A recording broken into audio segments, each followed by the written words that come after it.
देखो, a car starts from a car starts from A to B. A car starts from A to B with a speed of 30 kilometer per hour. With a speed of 30 kilometer per hour, and from B to A, and from B to A with a speed of 20 kilometer per hour. 20 kilometer per hour. What is the average speed? What is the average speed of the car?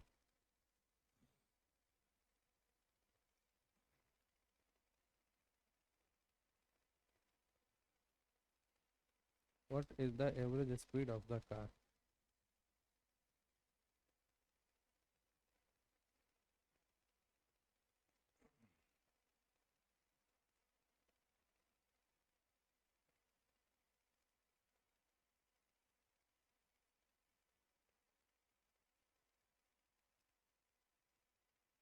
बनाइए जल्दी से।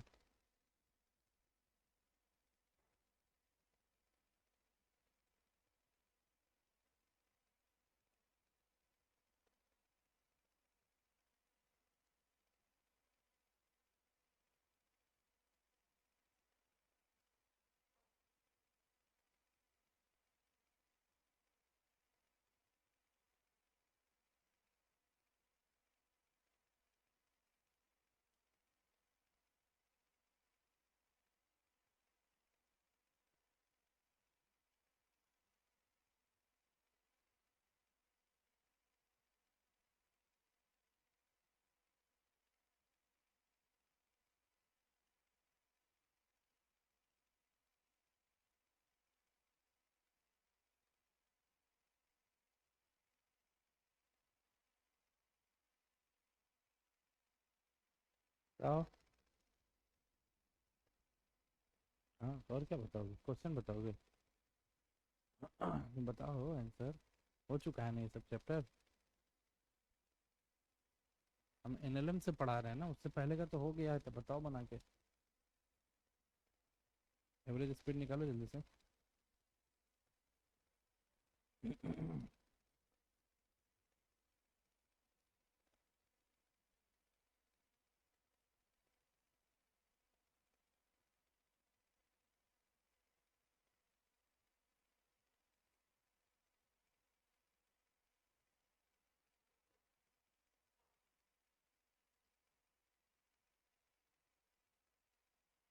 देखो भाई, करने का तो लंबा तरीका भी है, पर मैं शॉर्ट से बताऊंगा क्योंकि एग्जाम में टाइम कम होगा।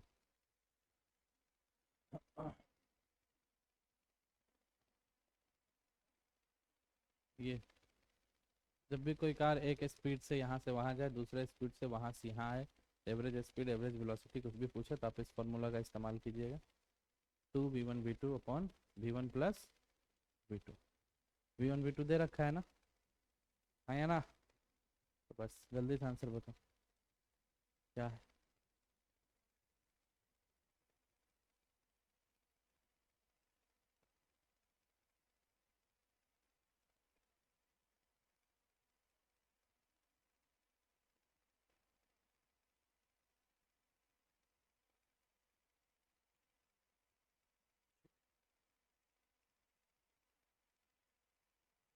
2.4 आ गया? हमारा 2.4 कैसे आ रहा है भाई? हम्म, अजब गजब काम कर रहे हो।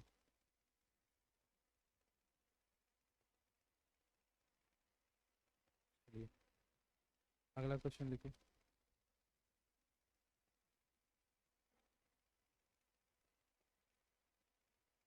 The coordinate of a body, the coordinate of a body moving in xy plane, moving in xy plane at any time t, at any time t, are x is equal to 6t², x is equal to 6t², the speed of the body, the speed of the body at that instant, at that instant,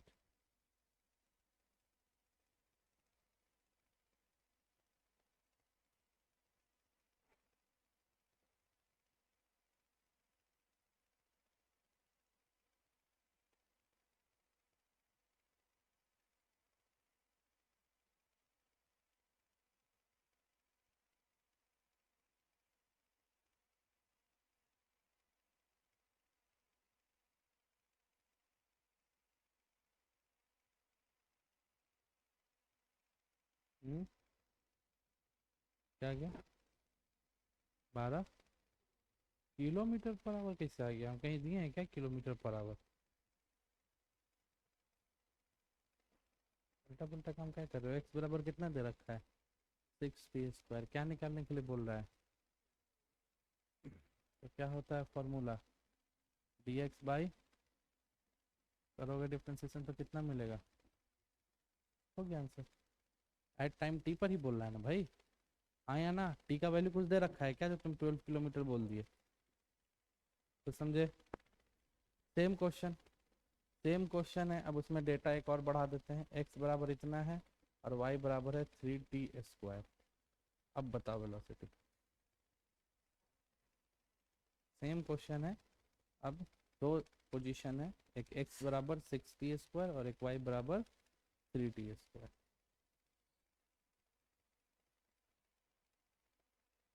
option भी दे देता हूँ मैं तुमको।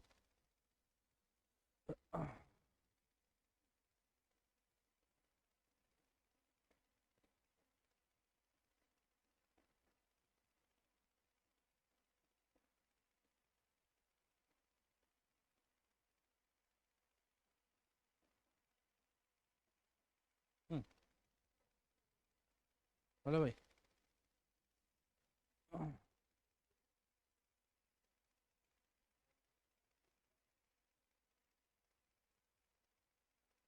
बाकी लोग, तुम लोग का, तुम्हारा क्या नाम है? सपना?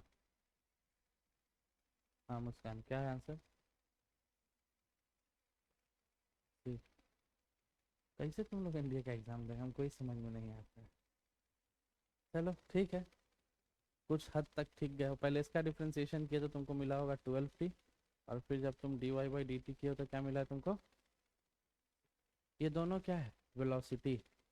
वेलोसिटी कैसा क्वांटिटी होता है, स्केलर या वेक्टर? तो वेक्टर क्वांटिटी को ऐसे जोड़ देते हैं, 5 + 2 = 7, ऐसे ऐड होता है वेक्टर। ये तो अलजेब्रिक एडिशन है ना। वेक्टर का मैग्नीट्यूड कैसे निकालते हैं?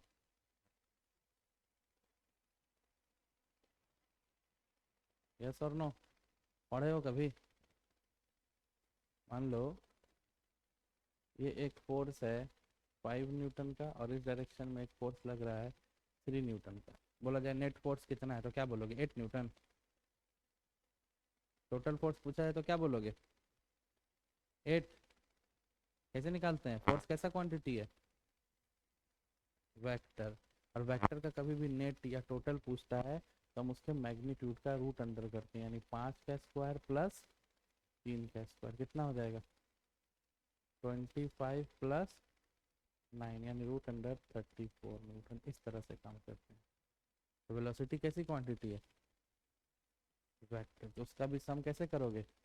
√12t² plus 6t²। कैलकुलेट करो, 144t², 36t², कितना होगा जोड़ के?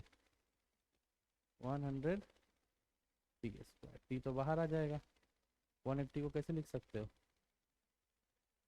180 का रूट कितना निकलेगा? अब इतना मैथमेटिक्स लगाओ।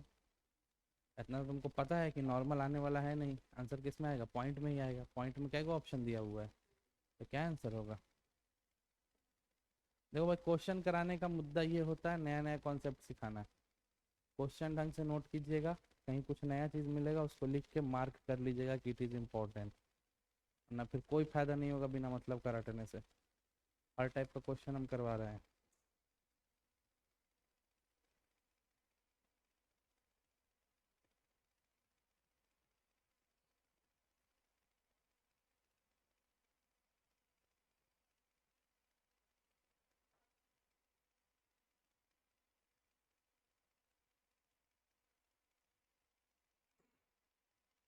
आया बात समझ में या नहीं आया? समझ गए दो क्वेश्चन? चलिए अगला क्वेश्चन लिखिए। The velocity vector, next question, the velocity vector, थोड़ा इसका लाइट बढ़ा दो, वीडियो क्वालिटी सही नहीं आ रहा है। The velocity vector of the motion, the velocity vector of the motion described by described by described by the position vector, the position vector of a particle, of a particle is r is equal to 4t I cap plus tq j cap, 4t I cap plus tq j cap is,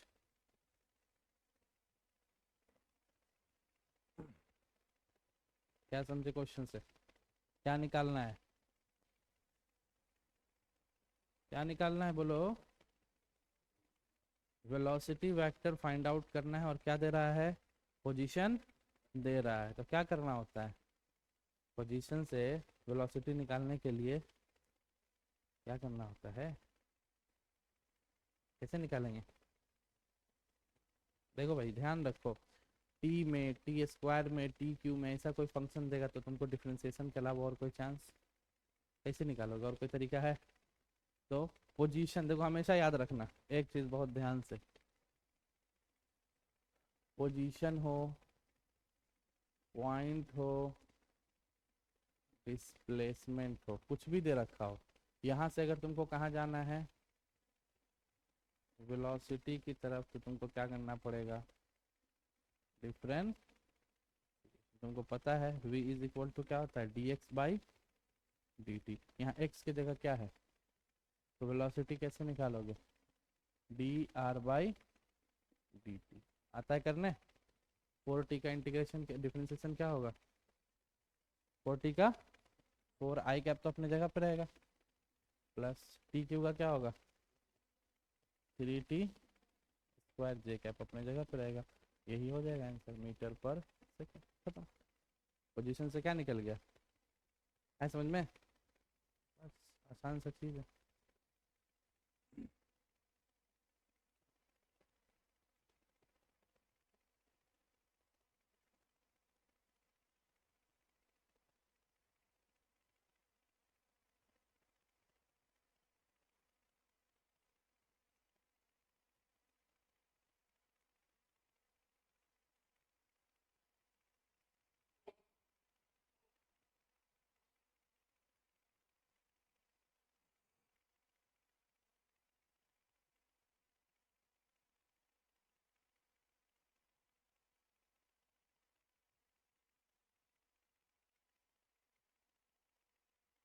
हो गया? हो गया भाई? चलिए अगला लिखिए question. Body moves in a plane, a body moves in a plane, a body moves in a plane so that the displacement, so that the displacement along y and z axis, y and z axis are given by, are given by y is equal to 4tq and z is equal to 3tq and z is equal to 3tq. Then find the velocity of the body. Then find the velocity of the body. अभी गलत मत करना, option दे देता हूँ मैं.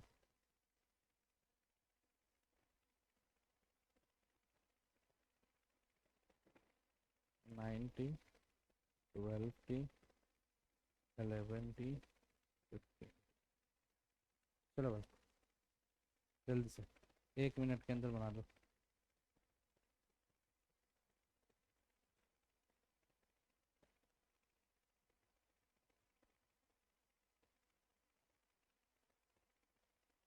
बाकी कोई बना दो.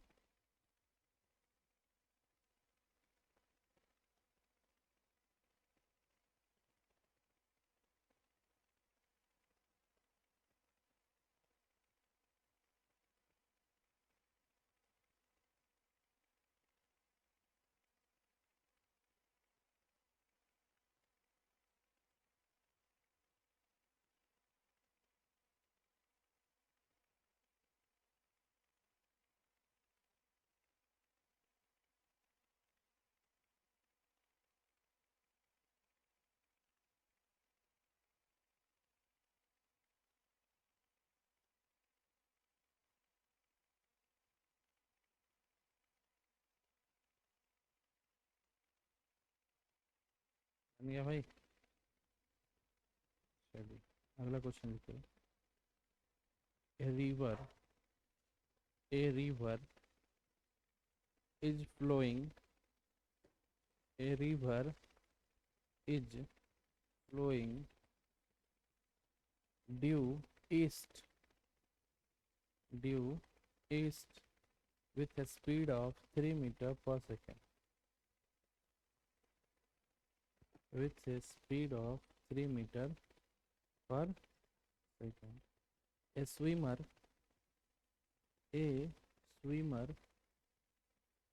starts swimming.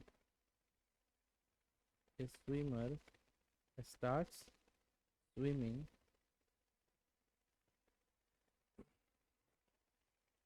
with a speed of 4 meter per second. With a speed of 4 meter per second. If swimmer starts swimming towards north,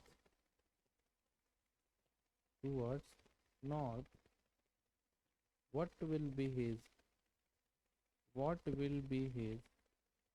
resultant velocity? What will be his resultant velocity and direction?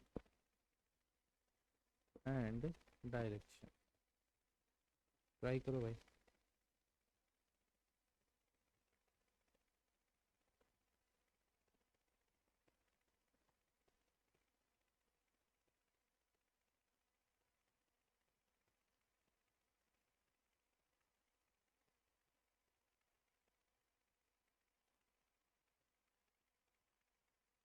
चलो थोड़ा कहानी का plot समझ लो. East किधर होता है board के हिसाब से? नॉर्थ किधर है? हमेशा अप.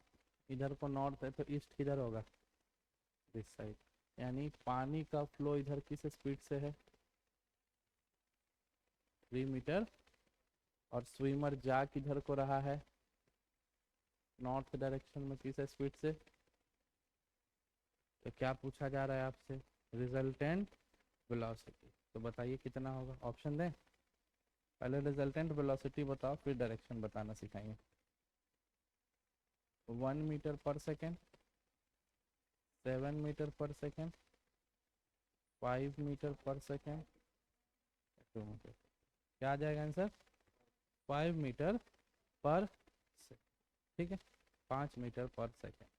अच्छा एक बात सोचो, पानी बह रहा है ईस्ट के डायरेक्शन में और वो अचानक से अपने स्पीड को किधर करना चाह रहा है, नॉर्थ डायरेक्शन में। तो क्या पूरा पूरा 90 डिग्री पे जाएगा या कुछ कर्व होते हुए पहुंचेगा? क्योंकि पानी का भी तो उसको कुछ फोर्स लग रहा होगा, यानी 90 ना जाके इसका कुछ ना कुछ यहाँ से डायरेक्शन चेंज होगा। यस और नो? वो एंगल बताना है कि कितना एंगल से वो नॉर्थ डायरेक्शन में जा रहा है। मैग्नीट्यूड तो आप निकाल चुके हैं, कितना आ चुका है, 5 मीटर पर सेकेंड। अब एंगल निकालिए कि किस एंगल से वो नॉर्थ डायरेक्शन में गया होगा। तो एंगल कैसे निकालते हैं? एंगल कैसे निकलता है, आइडिया है? टेन थीटा से। कभी भी वेक्टर क्वांटिटी का एंगल अगर निकालना है तो क्या यूज करोगे, टेन थीटा। ठीक है। अब दो वेलोसिटी है, इस वेलोसिटी को हम बोल देते हैं वी आर। वी आर मतलब वेलोसिटी ऑफ रिवर, और इसको क्या बोलते हैं, वी एस। तो tan theta is equal to V R by V S. तो थीटा निकालना है तो क्या करोगे, tan inverse V R by V S. तो वैल्यू रख दो भाई, टेन इनवर्स वी आर कितना है 3, वी एस कितना है 4। तो अब तुम लोग खुद बताओगे कल के क्लास से दिमाग लगा के कि थीटा का एंगल, एंगल कितना आएगा थीटा, 3/4 बताए थे हम, 3 4 5 का concept.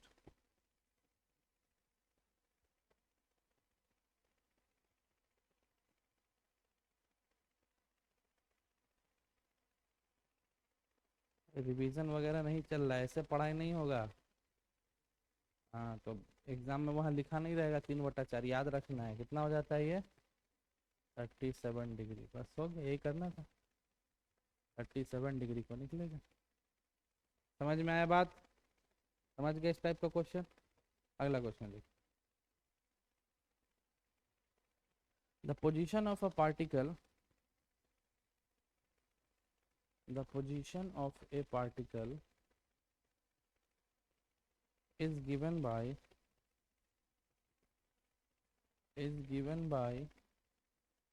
r is equal to is given by r is equal to 3t I cap plus 3t I cap plus नहीं minus 2t square j cap, 3t I cap minus 2t square j cap plus 4k cap metre, 4k cap metre. ये आपका position, ठीक है। Find पहला velocity, first velocity, second acceleration,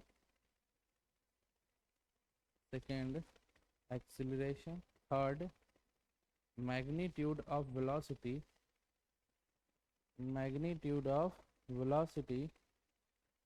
eight t is equal to 2 second,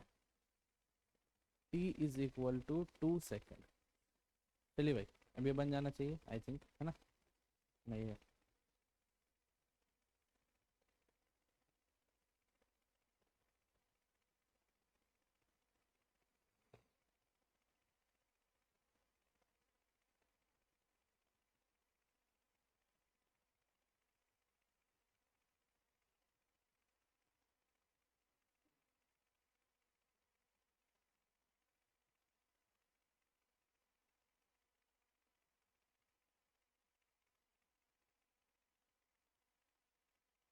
तो पहले का क्या answer आया, वेलोसिटी कितना आया? Hmm, very good. Next acceleration,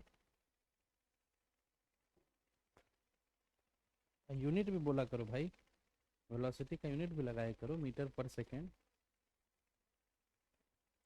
acceleration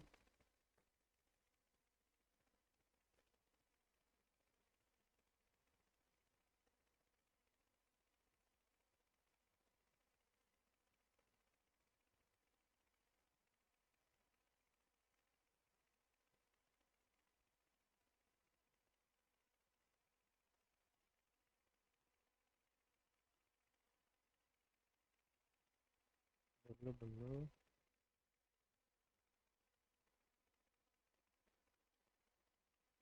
देखो भाई, वेलोसिटी निकालना है, पोजीशन का बताएं क्या करना होगा, डिफरेंशिएशन। तो ये क्या निकलेगा डिफरेंशिएट करके,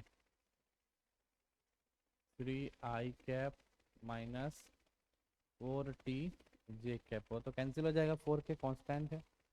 एक्सीलरेशन निकालना है, तो किसका डिफरेंशिएशन करना पड़ेगा, वेलोसिटी का। तो ये जीरो हो जाएगा, सिर्फ क्या बचेगा, -4 j कैप। यूनिट लगाना है मीटर पर सेकेंड स्क्वायर, मीटर पर। अगला क्या बोल रहा है कि मैग्नीट्यूड बताइए वेलोसिटी का जब टाइम क्या है। तो चलिए वेलोसिटी का मैग्नीट्यूड बताना है हमको जब टाइम कितना है। तो चलो ये क्वेश्चन खुद से ट्राई करो एक बार, ये वाला क्वेश्चन एक बार खुद से ट्राई करो, मैग्नीट्यूड निकालना तो सिखाएं। Very good. वेलोसिटी में टी के जगह पर अब क्या रख देना है, 1। क्या रख देना है, तो वेलोसिटी 3, हाँ 2 -4 × 2 j कैप। तो v इज इक्वल टू क्या मिल गया, 3i - 8j कैप। अब हमको पता है कि वेलोसिटी कैसी क्वांटिटी है, वेक्टर है। तो इसका रिजल्टेंट यानी नेट, जो भी बोलो, रिजल्टेंट नेट टोटल एक ही बात है। कैसे निकलेगा, √3 का स्क्वायर प्लस 8 का स्क्वायर √73 मीटर पर। आया समझ में, कर ले जाओगे ऐसा क्वेश्चन। अगला question, next question. A boat is a boat is sent across a river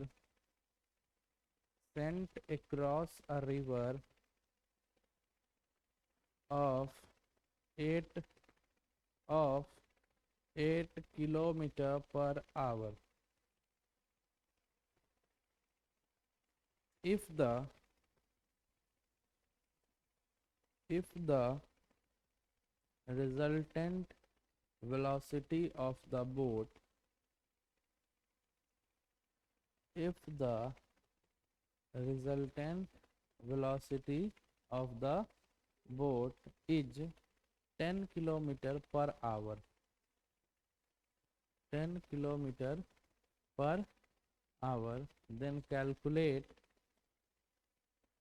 then calculate velocity of the river.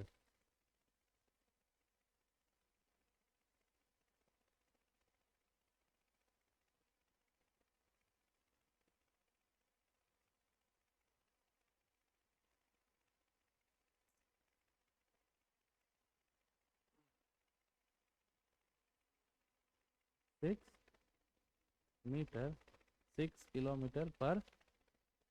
बनाओ, कैसे बना है, कैसे बनाए हो, नॉर्मल सा पाइथागोरस यूज कर देना है ना। कहने का मतलब है, मान लीजिए this is the flow of river and this is the velocity of boat. तो रिजल्टेंट कुछ ऐसा होगा। ये रिजल्टेंट बीच में कैसे आता है मालूम है ना, नहीं मालूम है कैसे आता है, इसका सम ऐसे दिखाते हैं, क्यों,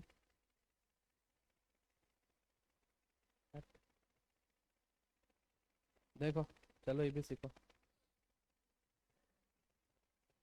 जब भी कोई दो वेक्टर क्वांटिटी अलग अलग डायरेक्शन में होगा, ये एक डायरेक्शन में है, ये दूसरे डायरेक्शन में है, तो इसका नेट दिखाने के लिए हम क्या करते हैं, इससे इसके पैरेलल एक लाइन ड्रॉ करो। कर लिया, आया ना। और इससे इसके पैरेलल एक लाइन ड्रॉ करो, जहां इंटरसेक्ट करता है वही तुम्हारा क्या देगा, रिजल्टेंट। इसी को बोलते हैं, क्लियर है बात। तो यहाँ पर वी आर निकालने के लिए क्या करोगे, अच्छा वी आर रिजल्टेंट, इसको छोटा कर लेते हैं। तो V capital R is equal to क्या होता है, √वी बी का स्क्वायर प्लस वी आर का स्क्वायर। इसको तोड़ लो, V R square minus V B square is equal to V R square. Calculate कर लो कितना है, 10 का स्क्वायर 8 का square V R square, and V R is equal to 6 km/h। Clear है, कोई दिक्कत यहाँ तक। चलो भाई नेक्स्ट, आगे को बढ़ते हैं। और देखिए the dimension of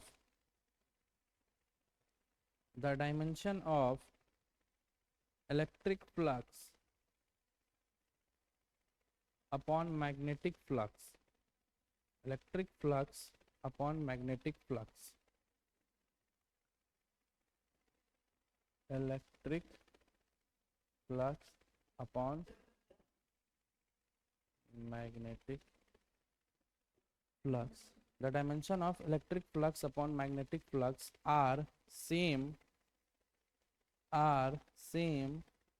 as that of option लिखिएगा acceleration, velocity, acceleration, velocity, area, current. Area, चौथा है करंट। बताइए।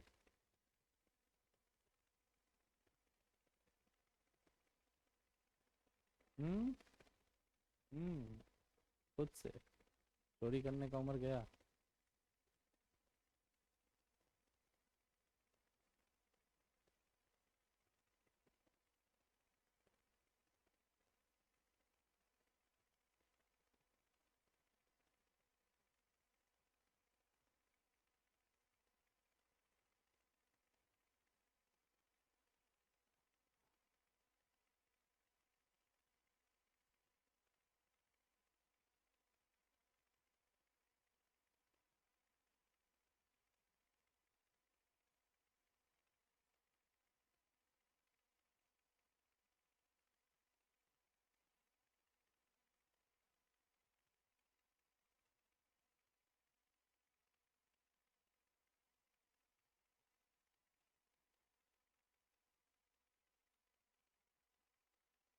सही है, क्या आया? कितना टाइम लगेगा?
हो गया? बोलो भाई। नहीं बन रहा है? चलो चोरी करके ट्राई कर लो एक बार चीटिंग। चीटिंग करो एक बार जल्दी से। 30 सेकंड और है बस। 20, 15,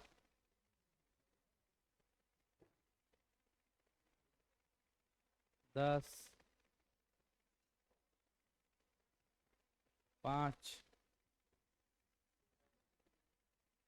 टाइम अप। अब बताओ, एग्जाम में चोरी करने का ही मौका मिलेगा तो चोरी नहीं कर पाएगा। चलो भाई देखो, इलेक्ट्रिक फ्लक्स क्या होता है?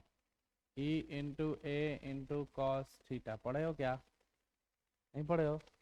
Electric field into area into angle between electric field and area is cos theta. ये फॉर्मूला होता है इलेक्ट्रिक फ्लक्स का। इसी तरह से मैग्नेटिक फ्लक्स का निकालते हैं, P इंटू ए इंटू गया, तो सिर्फ क्या बचा है? E by B. याद रखो, कभी भी इलेक्ट्रिक फील्ड और मैग्नेटिक फील्ड दोनों का रेशियो अगर आ जाए तो आपका इक्वल हो जाता है किसके, वेलोसिटी, किसके बराबर, वेलोसिटी। क्या होता है वेलोसिटी का यूनिट, क्या होता है भैया वेलोसिटी का यूनिट, बता वो। m1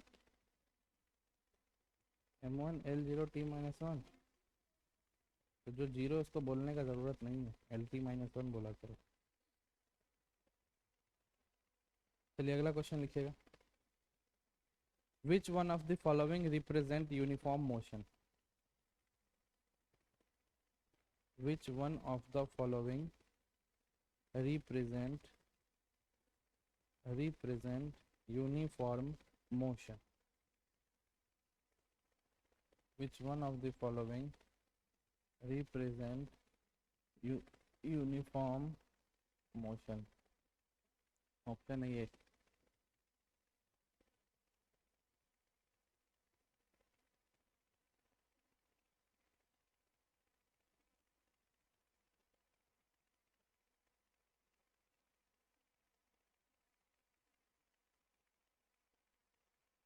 भाई चलिएगा जवाब दीजिएगा। हम्म,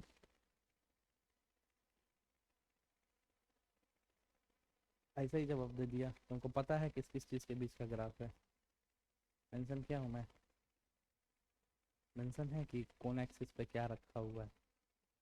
अगर हम वेलोसिटी और टाइम रख दे तब तो डी आंसर नहीं होगा। वेलोसिटी टाइम के इससे क्या मिलता है, वेलोसिटी टाइम के ग्राफ से क्या मिलता है, एक्सेलरेशन मिलता है ना। ऐसे जवाब नहीं दो, थोड़ा अकल लगाओ, जब तक हम लिखेंगे नहीं तब तक तुम कैसे बोल देगा। डिस्प्लेसमेंट टाइम, अब तुम्हारा जवाब सही होगा, क्योंकि डिस्प्लेसमेंट टाइम का ग्राफ क्या देता है, वेलोसिटी देता है। तो ये हो गया, क्या हो जाएगा आंसर, डी। चलो अकल लगा रहे हो, दिमाग लगा रहे हो, वेरी गुड। और क्वेश्चन करते हैं दो तीन।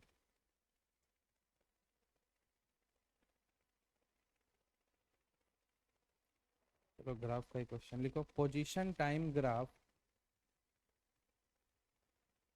Position time graph for motion, position time graph for motion with zero acceleration, with zero acceleration is, option है आपका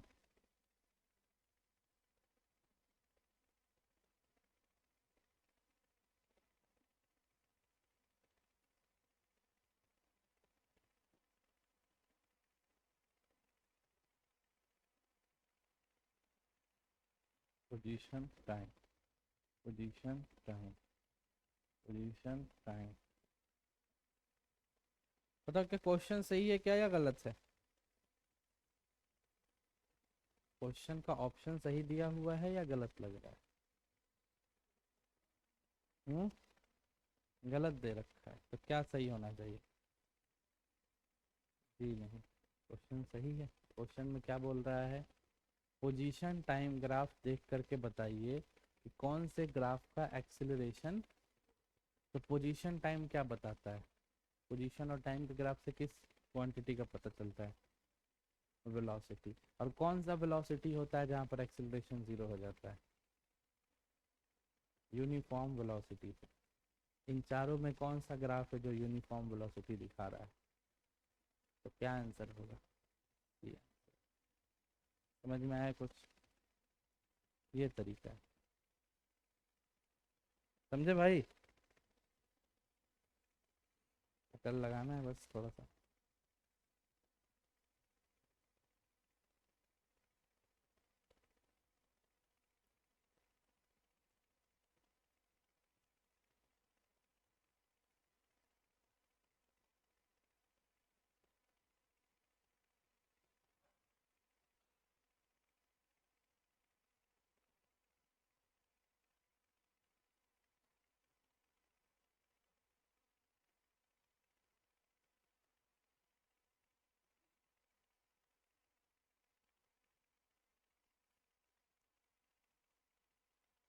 next next next. Projectile motion वगैरह पढ़ लिए हो क्या?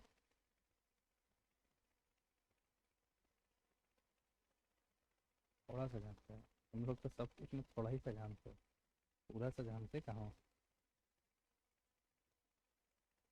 अच्छा, चलिए और एक दो क्वेश्चन करते हैं फिर अपने टॉपिक की तरफ चलेंगे। देखो, which of the following is not a vector quantity? Which of the following is not a vector quantity? Option लिखोगे मोमेंटम, मोमेंटम, नेक्स्ट लिखोगे weight, next potential energy,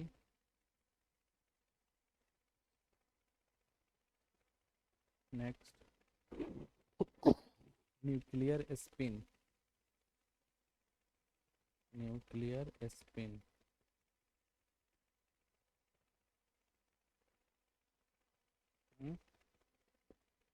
wait, it is not a vector quantity.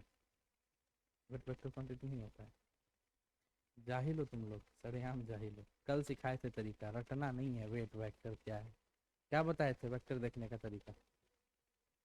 है vector by scalar vector, vector into scalar vector, yes और no? Momentum क्या होता है formula?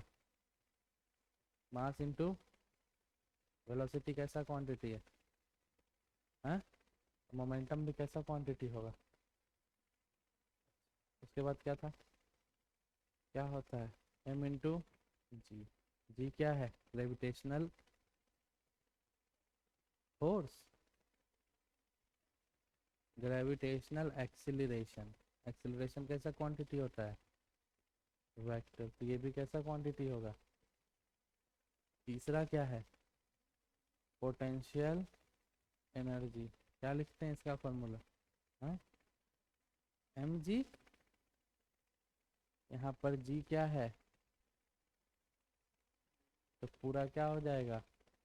Vector. अब एक नया नाम है न्यूक्लियर स्पिन। जब तीन वेक्टर हो गया तो कौन वेक्टर नहीं होगा? तो फिर रटने का क्या नीड है? एग्जाम में कुछ नया भी अगर आ जाता है तो तुम अपने पुराने कॉन्सेप्ट से एलिमिनेट तो कर लोगे ना कि हाँ भाई ये तीन तो नहीं होगा। अभी होता है कि नहीं होता? ऑप्शन तो यही बचा है, कर लेना। चलिए नेक्स्ट क्वेश्चन लिखिएगा। एक सेकेंड।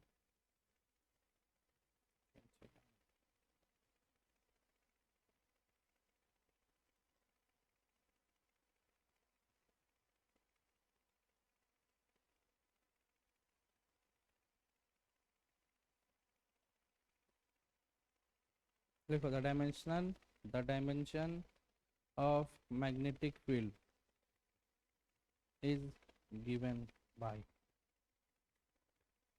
खुद से बनाओ, इसका ऑप्शन नहीं है, नहीं देंगे, बनाओ खुद से। मैग्नेटिक फील्ड का डायमेंशन।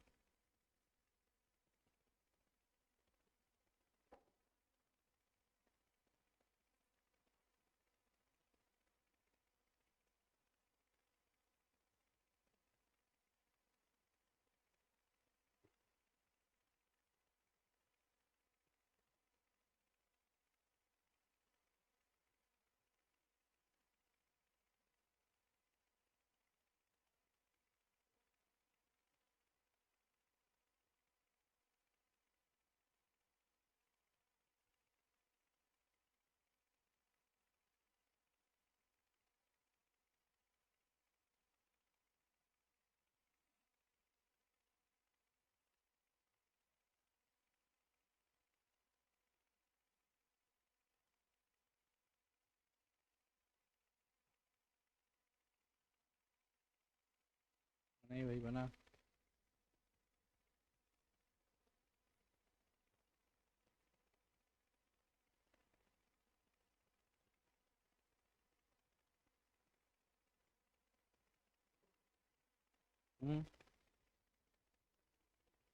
M L. चलो ठीक है, उतना अकल नहीं है तो चलो फॉर्मूला दे देते हैं।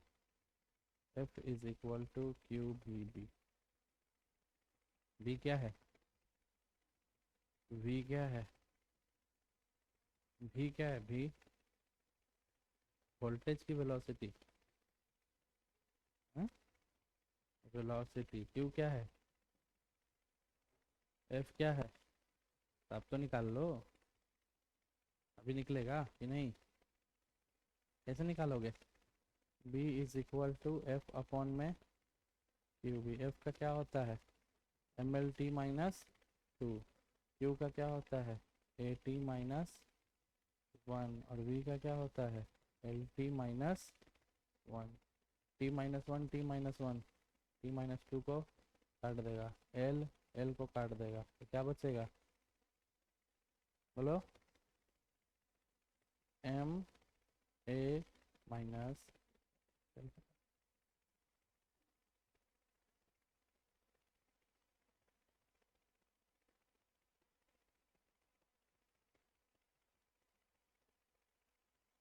Next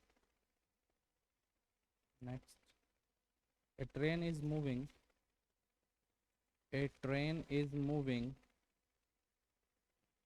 a train is moving north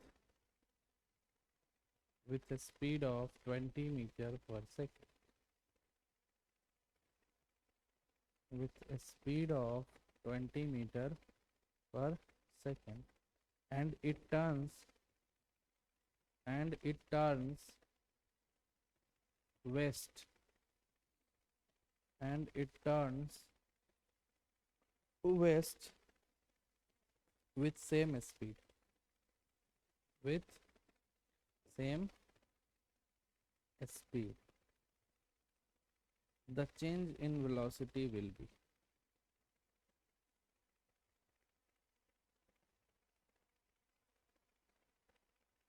the change in velocity will be,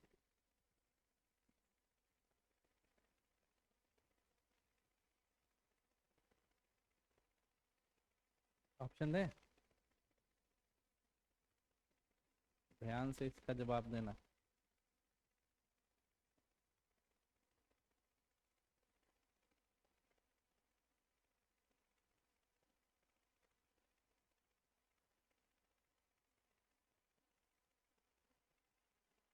भाई ऑप्शन आपके सामने, क्या चेंज होगा वेलोसिटी,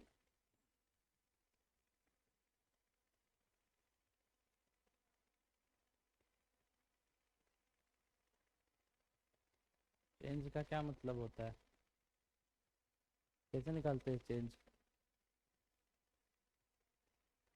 चेंज कैसे निकालते हैं भाई, जोड़ के घटा के कैसे करके, चेंज कैसे निकलता है, घटा के तो निकलता है, पहले तुम्हारे पास 10 रुपए था, अब तुम्हारे पास 6 रुपए है, तो कितना रुपए खर्च कर दिए, कैसे निकाले, कितना का चेंज आया, 4 रुपए का चेंज आया, तो घटाना पड़ा ना, यानी स्पीड को क्या करना पड़ेगा, घटाना पड़ेगा, तो क्या जीरो हो सकता है क्या, चेंज ही नहीं हुआ तो वेलोसिटी चेंज होगा क्या, लेकिन वो तो बोल रहा है कि कहाँ से कहाँ जा रहा है, तो डायरेक्शन चेंज हो रहा है तो वेलोसिटी में भी बदलाव आएगा ही, ऑब्वियस सी बात है, तुम 40 के स्पीड में जा रहे होते हो, जब मान लो 80 के स्पीड में बाइक चला रहे हो, टर्निंग आता है तो 80 पे ही घुमा लेते हो या कुछ कम करके घुमाते हो, गाड़ी कम करते हो ना, सेम पर घुमाओगे तो क्या होगा, गिर जाओगे, या ट्रेन पटरी छोड़ देगा अगर उसी स्पीड पे घूम रहा है टर्निंग पर, तो पहला जवाब जीरो, तो समझते हैं क्या होगा, ये थोड़ा सा अकल लगाते हैं, ये आपका क्या है भाई, एक्सिस है, एक्सिस में इधर नॉर्थ डायरेक्शन होता है, इधर ईस्ट, इधर वेस्ट, ये जीरो मान लेते हैं, पहले इस डायरेक्शन में ओ ए नॉर्थ डायरेक्शन में आपका ट्रेन किस स्पीड में जा रहा है 20 मीटर पर सेकेंड के रफ्तार, सडनली किधर को शिफ्ट हो जाता है, इस तरफ शिफ्ट हो जाता है 20 मीटर पर सेकेंड के रफ्तार से, क्या नॉर्थ के मुझे क्या, हाँ ठीक है, इसी डायरेक्शन में आएगा, सही बात है, ऊपर से घूम के आएगा, हम बता रहे हैं किस डायरेक्शन में अब आ चुका है, अब तुम अगर ये दोनों का डिफरेंस देखोगे तो क्या तुमको दिखेगा, जीरो, 20 माइनस 20 जीरो, लेकिन जीरो तो होगा नहीं, तो जरा सोचो, ये 20 मीटर पर सेकेंड अगर इस डायरेक्शन में है तो इस डायरेक्शन में 20 कैसा होगा, -20 मीटर पर सेकेंड होगा, यस और नो। और इन दोनों का अगर मैं रिजल्टेंट निकालने बोलूँ तो इसके पैरेलल इसको बढ़ाओगे, इसके पैरेलल इसको बढ़ाओगे, हाँ या ना। और ये तुमको क्या देगा, नेट रिजल्टेंट देगा। नेट का मतलब क्या है, दोनों को जोड़ना। तो जोड़ेंगे तो कैसे जोड़ेंगे, मान लेते हैं इसको वी बी बोलते हैं और इसको वी ए बोलते हैं, कोई दिक्कत। दोनों को तो प्लस करना है, लेकिन ये वैल्यू ऑलरेडी किस में है, माइनस। तो रिजल्टेंट कैसा आया, वी बी माइनस में वी ए। दूसरा सवाल, ये तो वेक्टर क्वांटिटी है, तो डायरेक्ट तो जोड़ घटाव हम नहीं कर सकते। अब ध्यान देना है, ये जो वी बी है किस डायरेक्शन में है, एक्स में। वी वाई किस डायरेक्शन में है, वाई में। एक्स में कौन सा कैप आता है, आई, और दूसरे में कौन सा आता है, जे। यानी यहाँ से नेट रिजल्टेंट जो बनेगा आपका क्या बनेगा, 20 i cap minus 20 j cap. अब इसका डिफरेंस पूछ रहा है, तो डिफरेंस के लिए वही आपको क्या निकालना पड़ेगा, √20 का स्क्वायर प्लस 20 का स्क्वायर, क्या आ जाएगा 20 समझ में आया। अब यहाँ पे अगर सवाल और थोड़ा अच्छा बनाए तो बोलेगा कितना एंगल पे घुमा होगा, 90 डिग्री पे तो नहीं घूम जाएगा। ट्रेन जो जा रहा है नॉर्थ डायरेक्शन में, उसको वेस्ट जाना तो ऐसे कर्व लेके घूमेगा ना, ऐसे कटाक से मुड़ जाएगा नहीं ना। कर्व लेगा तो कुछ ना कुछ क्या बनाएगा, एंगल बनाएगा। कितना एंगल बनाएगा, तो कैसे निकालते हैं एंगल, tan थीटा, एक का स्पीड अपॉन दूसरे का स्पीड, दोनों का स्पीड क्या है 20-20 है, 20/20 क्या हो जाएगा 1। तो tan इनवर्स 1 कितना होता है 45। इस तरह से क्वेश्चन को हल करेंगे, खेल खत्म। आया समझ में, नोट करो जल्दी से। अब अपने टॉपिक की तरफ चलते हैं। बाकी इसी टाइप का क्वेश्चन प्रैक्टिस हम दे देंगे, प्रैक्टिस कर लेना है, ठीक है, नोट्स में डाल लेना है। क्या हुआ,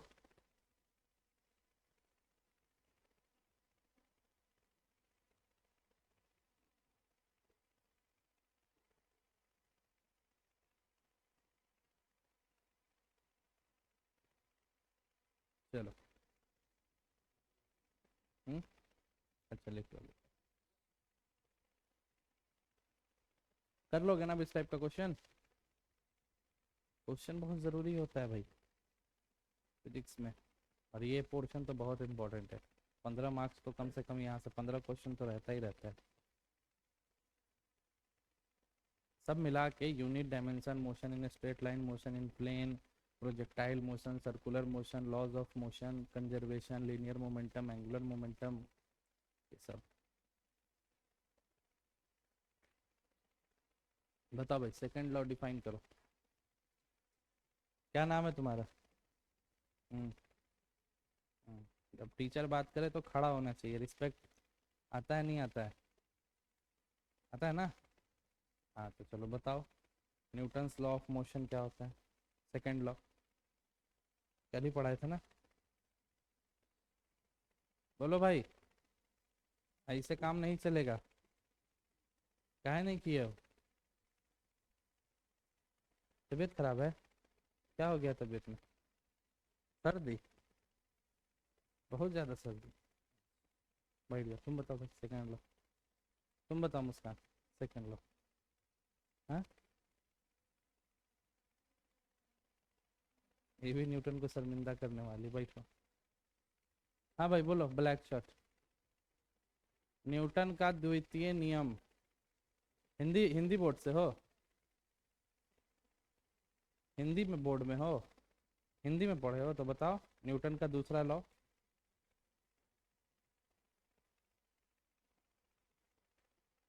हाँ भाई पीछे से,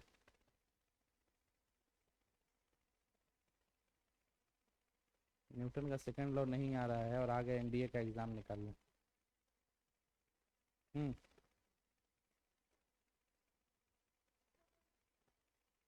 मोमेंटम कांस्टेंट होता ही होता है न्यूटन से, याद आ गया तो बोलो याद आ गया। हाँ, rate of change of momentum, ऐसा होता है क्या, rate of change of momentum directly proportional to force होता है या force is directly proportional to rate of change of momentum होता है। हाँ वही, कैसे, दोनों अलग अलग बात है भाई।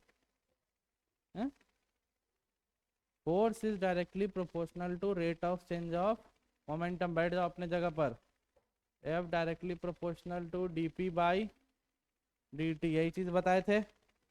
यहां से हमने क्या ड्राइव किया था, m dv by dt plus v dm by dt। This is our real second law. But mass हमारा क्या है, कांस्टेंट है, तो ये वाला पोर्शन जीरो हो जाता है, तो f इज इक्वल टू आता था m इंटू। ये सब बात बताए हैं। कल हम एक डायग्राम भी समझाए थे कि मान लीजिए ये आपका एक सरफेस है, इस सरफेस पर एक बॉडी रखा हुआ है m, इस पर एक फोर्स लग रहा है F, तो इसका एक्सेलरेशन किधर होगा, इस डायरेक्शन में होगा। इस पर और कौन सा फोर्स लग रहा होगा, नीचे की तरफ, और ऊपर की तरफ नॉर्मल रिएक्शन फोर्स। उसके बाद क्या होगा जरा देखो, मोशन किधर को हो रहा है, एक्सेलरेशन इस डायरेक्शन में है, ऊपर नीचे वर्टिकल प्लेन में कोई मोशन है क्या, ऐसे ऊपर नीचे ये मूव करेगा अगर इधर से फोर्स लगाएंगे तो, नहीं ना। यानी N is equal to mg, ये दोनों फोर्स बराबर है, तभी तो इधर उधर मोशन नहीं हो रहा है ना। तो यानी फोर्स इधर, एक्सेलरेशन भी इधर, तो फोर्स बराबर क्या होता है, मास इनटू एक्सीलरेशन। एक्सीलरेशन भी इसी डायरेक्शन में, इसलिए एम ए। यहाँ से फोर्स बराबर क्या बना था हमारा, कुछ क्वेश्चन भी कल किए थे ब्लॉक पे फोर्स लगा के, हॉरिजॉन्टल कंपोनेंट वर्टिकल कंपोनेंट, याद है, कोई दिक्कत। चलिए आज एक नया कॉन्सेप्ट सीखेंगे।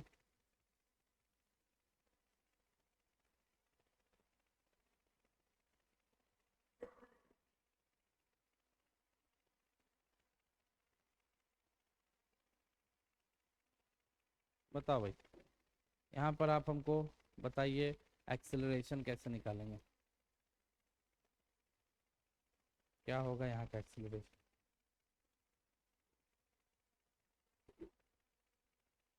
जल्दी जल्दी जल्दी। अभी तक एक ब्लॉक था, अब कितना ब्लॉक आ चुका है, दो ब्लॉक आ गया। अच्छा बताओ, इधर लगेगा, डायरेक्शन बता दो एक्सेलरेशन का, इधर एक्सेलरेट होगा ये ऑब्जेक्ट इसी डायरेक्शन में। चलिए भाई, आपका एक चीज तो पता चल गया कि एक्सेलरेशन इसी डायरेक्शन। अब बारी बारी समझते हैं, फ्री बॉडी डायग्राम बनाते हैं M1 ब्लॉक के लिए। और अच्छा, M1 पे क्या लग रहा होगा नीचे को भाई, ऊपर को क्या लग रहा होगा, जहां पर भी कांटेक्ट होता है, जहां पर भी कांटेक्ट होता है वहां पर एक दूसरे पर नॉर्मल रिएक्शन फोर्स लग रहा होता है। जैसे ये ब्लॉक नीचे से क्या है, कांटेक्ट में है, तो इसके ऊपर क्या लग रहा है, नॉर्मल रिएक्शन फोर्स।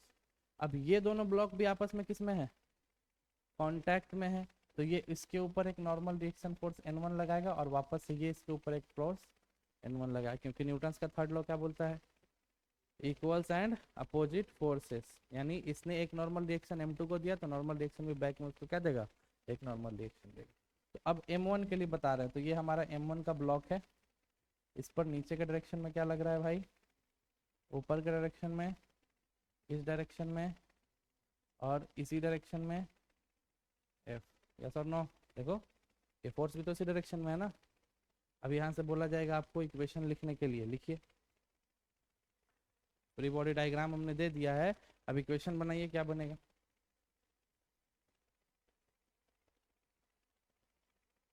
अच्छा, एक और फोर्स भी तो है, उल्टा बना दिया ना, उल्टा बना दिया। M1 के लिए बना रहे हैं ना, M1 पे N1 किस डायरेक्शन में, अपोजिट डायरेक्शन, इधर है M1। चलिए बनाइए। वर्टिकल में कोई मूवमेंट होगा क्या, नहीं होगा, यानी N is equal to mg। पहला बात तो हमको ये समझ में है। दूसरा बात क्या समझ में है भाई, F इस डायरेक्शन में है और N1 इस डायरेक्शन में, एक्सेलरेशन किधर को हो रहा है, इस डायरेक्शन में। इसका मतलब कौन सा फोर्स बड़ा होगा, N1 या F, F बड़ा होगा। तो बड़े से छोटा को घटाएंगे, छोटे से बड़ा को, तो यानी F minus N1 is equal to, force बराबर क्या होता है, M इंटू ए। M क्या है यहाँ पर, M1, और A क्या है, A। पहला इक्वेशन तैयार हो गया, F minus N1 is equal to M। इसी तरह से आप दूसरा तैयार कीजिए M2 ब्लॉक के लिए।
find the acceleration and normal reaction between 3 kg and 4 kg block।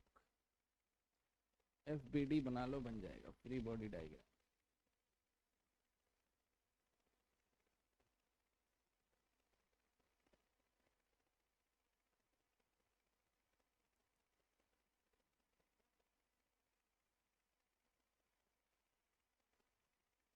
बताओ कितना आ रहा है एक्सीलरेशन। 3 इक्वेशन बनेगा, 3 ब्लॉक है। बना कि अभी तक नहीं बना?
हाँ, क्या हो गया? नहीं बना? चलो देखो, नहीं बना तो सबसे पहला mg का तो कोई बात ही नहीं करते, क्योंकि नीचे कोई मोशन हो नहीं रहा, हमको x में बात करना है। ठीक है, बताइए यहाँ पर एक कांटेक्ट है, तो पहले इधर को लग रहा होगा N1, और ये इसके ऊपर क्या लगा रहा होगा? ये वाला ब्लॉक इस पर लगा रहा होगा N2, ये इसके ऊपर क्या लगा रहा होगा? पहले ब्लॉक का बात करते हैं।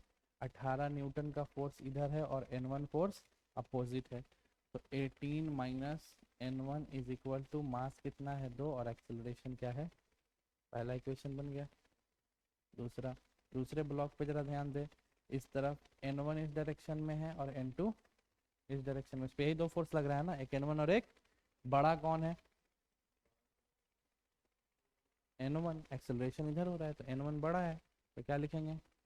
N1 minus N2 is equal to 3 into, equation 2।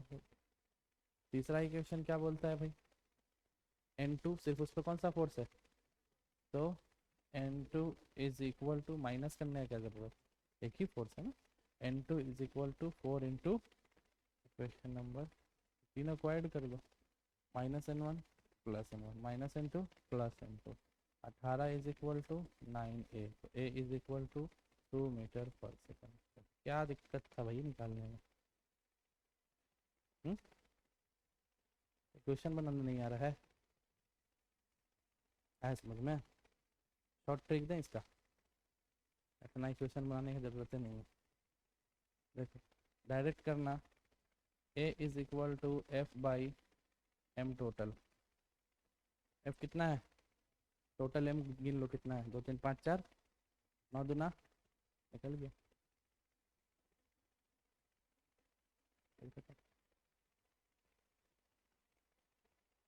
क्या समझे? लेकिन अगर आपको नॉर्मल रिएक्शन निकालने के लिए भी बोल दिया जाए, तब आपको इक्वेशन बनाने की ज़रूरत पड़ेगी। सिर्फ एक्सेलरेशन बोलेगा काम हो जाएगा। नॉर्मल रिएक्शन निकालना है किसके किसके बीच में, ज़रा बताओ। 3 और, तो 3 और 4 के बीच में क्या है नॉर्मल रिएक्शन? N2। ए निकाल चुके हो, N2 है, 3 और 4 के बीच में N2 ही तो है। 4 दूनी 8, खत्म हो गया। 8 न्यूटन। N1 N2 क्या है, फोर्स है ना। N2 इज इक्वल टू 2 है, इट मीन्स खेल खत्म। आया समझ में? हम्म, और करोगे इस टाइप का? नहीं करोगे? चलो होमवर्क में इन सबको बस पलट देना। होमवर्क में यही काम कर लो, इसको 218 कर लो, इसको 12 कर लो, इसको 13 कर लो, इसको 14 कर लो, सेम काम कर लेना। हाँ बस बस ठीक है, सेम काम कर लेना घर पे, होमवर्क में प्रैक्टिस हो जाएगा।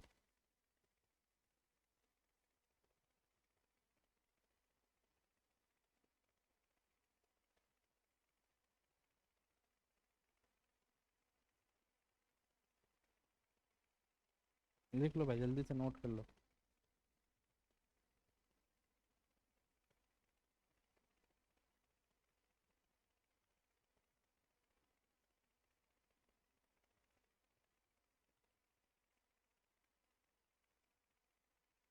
नेक्स्ट चले आगे। चलिए अगला जवाब दीजिएगा भाई।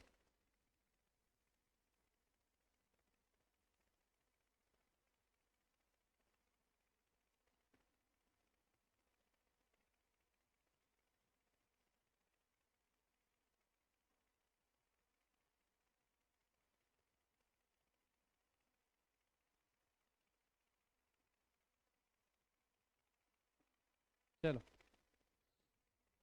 और कंडीशन है,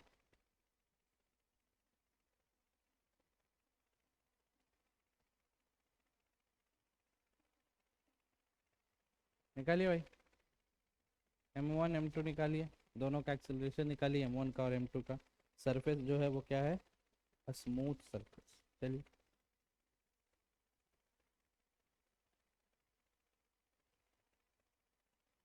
वो नहीं देखो बनाओ।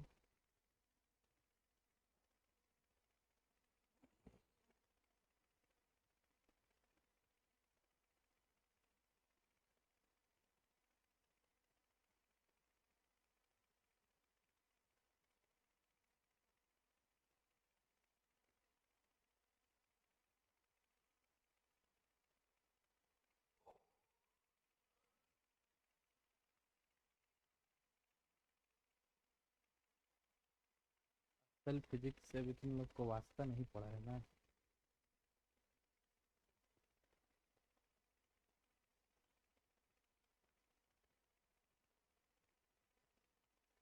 क्या बुदबुदा रहा है,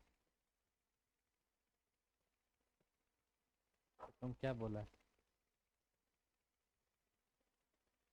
आगे।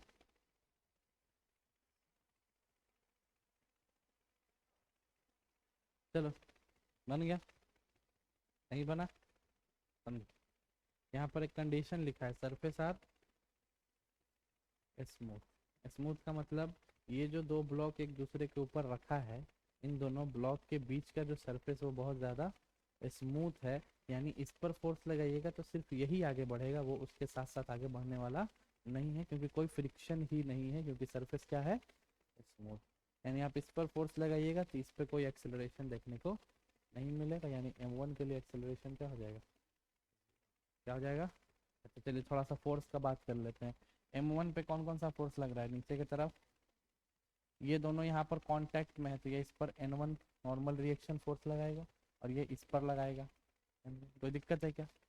m2 पे नीचे की तरफ क्या लग रहा है, mg, इस डायरेक्शन में क्या लग रहा है, फोर्स, और एक्सेलरेशन का डायरेक्शन किधर है, कोई दिक्कत।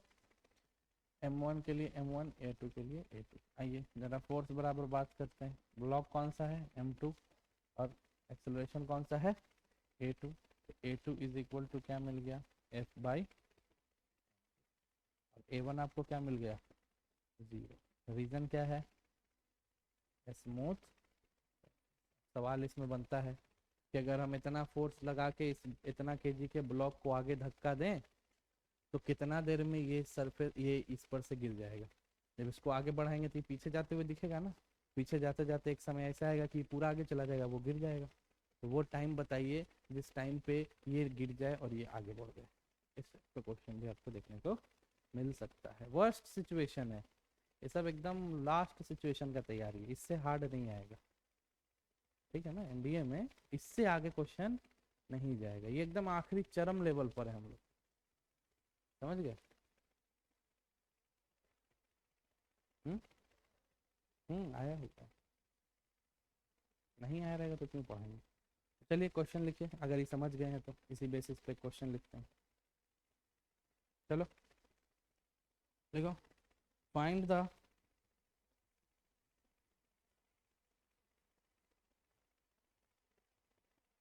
find the time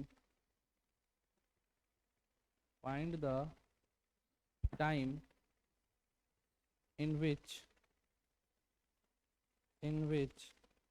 2 kg block in which 2 kg block falls of 5 kg, 2 kg block falls of 5 kg। देखो भाई ये 2 किलो का ब्लॉक है और ये 5 किलो का। कंडीशन वही है, सरफेस क्या है, स्मूथ है और इस पर फोर्स लग रहा है 18 न्यूटन मान लो। ठीक है, तो वो टाइम पूछ रहा है जिस टाइम पे ये 2 केजी इस 5 केजी से गिर जाए। निकालिए।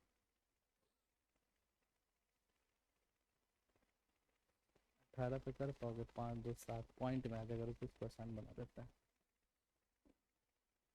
10 मान लो। चल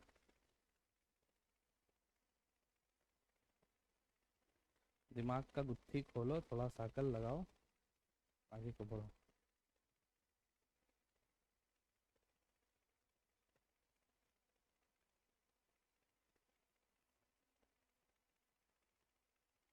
ये कितना आ गया, 2 आ गया। किसके लिए, चलो और आसान कर लेते हैं, ये लो, ये 4 मीटर का। एक क्या नॉर्मल तरीका अपने यहाँ से अपनाना है। हाँ, पहला हमको पता है कि 2 केजी का कोई भी एक्सेलरेशन, लेकिन 5 केजी का एक्सेलरेशन होगा तो किस डायरेक्शन में होगा, इसी डायरेक्शन में होगा, हाँ या ना। तो फोर्स बराबर हम क्या लिखेंगे, m इंटू ए। फोर्स कितना दे रखा है, 10, ये 5, ये ए, तो ए बराबर कितना आ गया, 2 मीटर पर सेकेंड। यानी ये ब्लॉक जो है कितना मीटर पर सेकेंड से आगे बढ़ रहा है, तो ये कितना से पीछे आता हुआ दिख रहा होगा। तुम 10 किलोमीटर से दौड़ रहे हो आगे, तो बाकी की चीज़ें पीछे जा रही होंगी ना, तो किस स्पीड से जा रही होगी, उसी स्पीड से। जिस स्पीड से तुम आगे बढ़ रहे होगे उस स्पीड से तुमको सामान पीछे जाता हुआ दिख रहा होगा। तो अगर इसका एक्सेलरेशन इस डायरेक्शन में कितना है, 2 मीटर पर सेकेंड स्क्वायर, तो इसका एक्सेलरेशन तुमको फील हो रहा होगा पीछे की तरफ कितना हो रहा है, 2 मीटर पर सेकेंड स्क्वायर। अब यही बोल रहा है कि अगर ये 2 मीटर पर सेकेंड स्क्वायर की रफ्तार से अगर पीछे को असल में पीछे आ नहीं रहा है, तुमको फील हो रहा है तुम आगे जा रहे हो, तो बताइए कितने देर में, हाउ मेनी टाइम रिक्वायर्ड कि ये इसको छोड़ के गिर जाए। ठीक है, तो तुम 2 मीटर है, यहाँ पे 4 है तो कर लिए। चलो इसको अपने इक्वेशन, मोशन के इक्वेशन से सॉल्व करके देखो। मोशन का इक्वेशन है ना, v बराबर u plus A T, S बराबर U T plus half A T square. तो कोई एक इक्वेशन लगाओ और देन सॉल्व करके दिखाओ, टाइम निकाल के।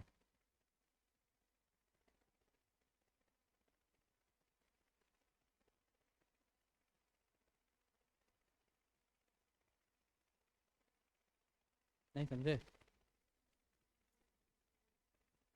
टोटल कितना है डिस्टेंस, इस इक्वेशन को लगाओ,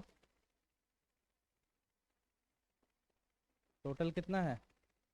इनिशियली किस में रहा होगा, इनिशियली ये ब्लॉक किस पोजीशन में रहा होगा, रेस्ट में। तो u क्या हो जाएगा, 0 प्लस हाफ, एक्सेलरेशन कितना है आपका, 2, टाइम निकालना है, 2 से 2 उड़ा दीजिए।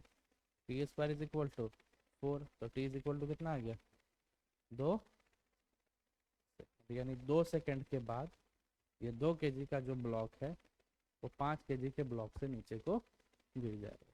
और नॉर्मल कॉन्सेप्ट से भी देखो तो भाई टोटल 4 मीटर है, 2 मीटर के रफ्तार से पीछे आ रहा है, तो 2 सेकंड में नीचे गिर जाएगा। समझे क्या, कोई दिक्कत है। तो ये हो गया एक बगल बगल में सटा हुआ ब्लॉक, एक एक के ऊपर दूसरा। ठीक है, अब ये जो आपके सिलेबस में सरफेस स्मूथ का ही है ना, रफ सरफेस का नहीं है। रफ सरफेस का होगा तो क्या होगा, जिस स्पीड से ये भागेगा उसी स्पीड से वो भी जाएगा। अगला क्वेश्चन, अगला टाइप का पैटर्न ऐसा होगा, देखिए।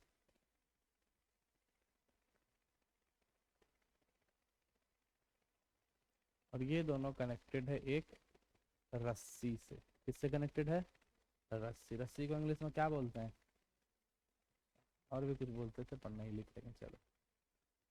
ये M1 और ये M2, 2 ब्लॉक है, एक M1 है और एक M2। अब ये दोनों के ऊपर एक फोर्स एग्जर्टेड है इस डायरेक्शन में, मान लेते हैं F। ठीक है। जब ये इसको F से खींच रहा होगा और ये इस रस्सी से कनेक्टेड है तो ये भी खिंचाएगा या नहीं खिंचाएगा? खिंचाएगा। और जब कोई चीज किसी स्ट्रिंग से कनेक्टेड होता है तो वहां पर एक फोर्स आता है जिसको हम लोग बोलते हैं टेंशन। पढ़े हो कभी इसके बारे में? जब इधर खींचेंगे तो इसका टेंशन इस डायरेक्शन में होगा और इसको इधर खींच रहे हैं तो इसका टेंशन इस डायरेक्शन।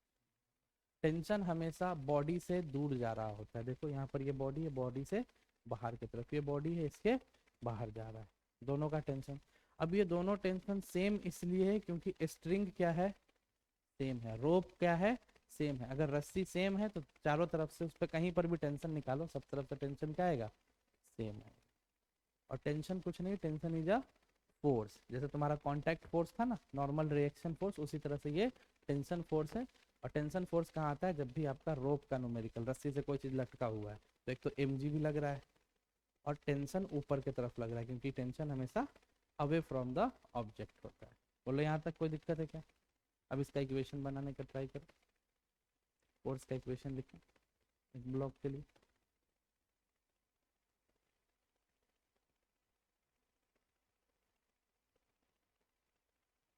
नॉर्मल काम करना है। बताओ वर्टिकल में कोई होगा क्या कुछ मोशन? पर हम लिख लेते हैं कि नीचे का डायरेक्शन क्या लग रहा होगा और ऊपर क्या लग रहा होगा, नीचे क्या लग रहा होगा, ऊपर क्या लग रहा होगा। पर इससे तो कोई मतलब है नहीं। हमारा एक्सेलरेशन किस डायरेक्शन में होगा? इस डायरेक्शन। इस ब्लॉक पे कौन सा फोर्स लग रहा है? ध्यान से बताना, इस m1 पे कौन सा फोर्स लग रहा है? वो F या टेंशन? टेंशन। तो टेंशन बराबर क्या होगा? Mass into acceleration. बन गया पहला इक्वेशन तैयार। दूसरा, उस पे कौन सा फोर्स लग रहा है भाई? एक तो F भी लग रहा है, दूसरा T भी लग रहा है। F उधर है, T इधर है, एक्सेलरेशन उस डायरेक्शन में, यानी F इज ग्रेटर। तो F minus T is equal to m2 into, बन गए हो, दोनों को ऐड कर दो, टेंशन गया। Force is equal to m1 a plus m2 a। तो एक्सेलरेशन बराबर क्या मिल गया? F अपॉन m1 प्लस, कुछ समझे क्या भैया? कोई नया कॉन्सेप्ट है? कुछ नया बात है? नहीं, वही चीज़ है, अब रस्सी लगा दी है। अब ए का वैल्यू अगर आप यहाँ डाल दीजिए तो आपको क्या मिल जाएगा? टेंशन का वैल्यू मिल जाएगा, हाँ या ना? तो टेंशन निकालना है तो tension is equal to m1 into F upon m1 plus m2। रस्सी का टेंशन भी निकल गया। कितना टेंशन होगा? समझे? कोई दिक्कत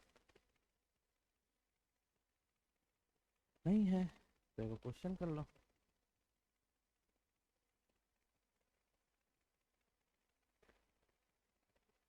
वो लोग चीटिंग करते हैं सर, पढ़ाते हैं 2 ब्लॉक के दे देते हैं 3 ब्लॉक। हैं? चीट कर रहे हैं। ठीक है, चलो माफ़ी चाहते हैं।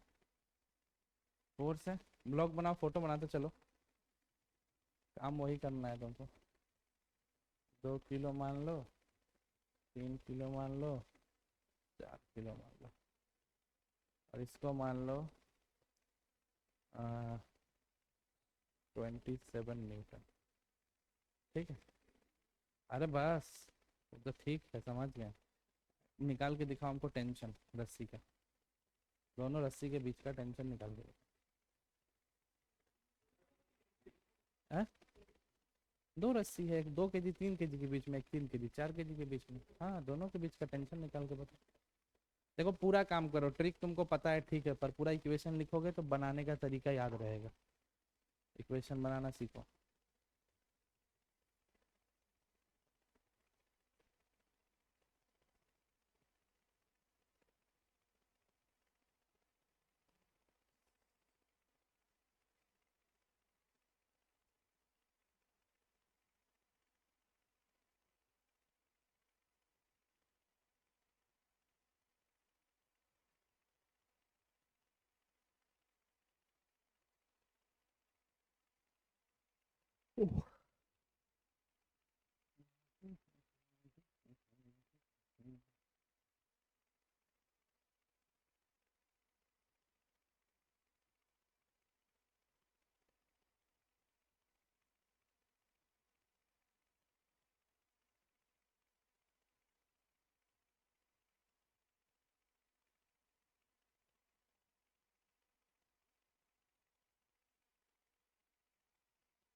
सब रटना मत कभी, ये सब रटना मत, ये सब कोई फार्मूला नहीं है, सब इक्वेशन से ड्राइव हो रहा है। कंडीशन बदलेगा इक्वेशन बदल जाएगा। रटने वाला चीज़ बस वही होता है, m इंटू ए, इसी पे सारा खेल चल रहा है। चलो बताएं, बना लिया? देखो भाई, इस रस्सी पे टेंशन इधर लग रहा होगा T1, इसका टेंशन इधर लग रहा होगा T1, इसका टेंशन इधर लग रहा होगा T2, इसका टेंशन इधर लग रहा होगा। एक्सिलरेशन तो इसी डायरेक्शन में होगा। पहला काम, इस पर कौन सा फोर्स है? T1। मास कितना है? 2। एक्सिलरेशन क्या है? ए, इक्वेशन 1 रेडी।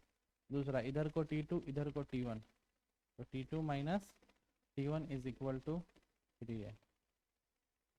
उसके बाद F minus T2 is equal to 4A, सबको ऐड कर दो। T2 T2 T1 T1, F is equal to 9A, A is equal to F by 9। F कितना दे रखा है? 27 बाई 9, 9 3 जा 27, तो 3 मीटर पर सेकेंड। अब क्या निकालना है? T1 और T2, तो यहाँ पर रख दो 3, तो T1 कितना मिल जाएगा? 6 न्यूटन का, और यहाँ पर रख दो 6 न्यूटन, और यहाँ पर 9, तो T2 कितना मिल गया? 3 न्यूटन। 3 या sorry sorry sorry sorry, T2 कितना आ रहा है भाई? T2 कितना आ रहा है? 3 3 जा 9, और 9 प्लस 6, अच्छा 15, 15 न्यूटन। T2 कितना आया? T2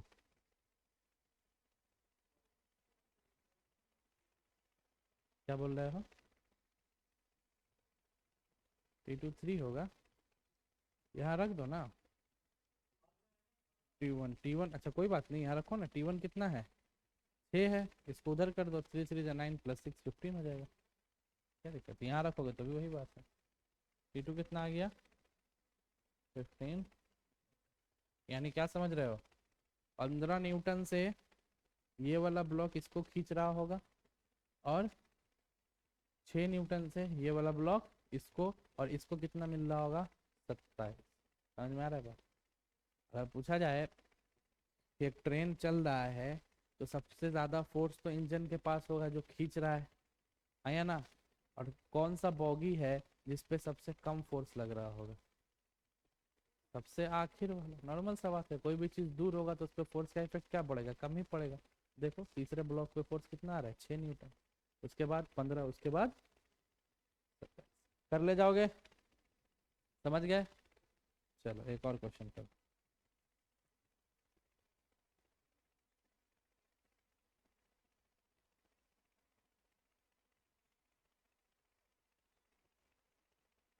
दो ब्लॉक है, बनाओ क्वेश्चन बनाओ। 8 kg 7 kg।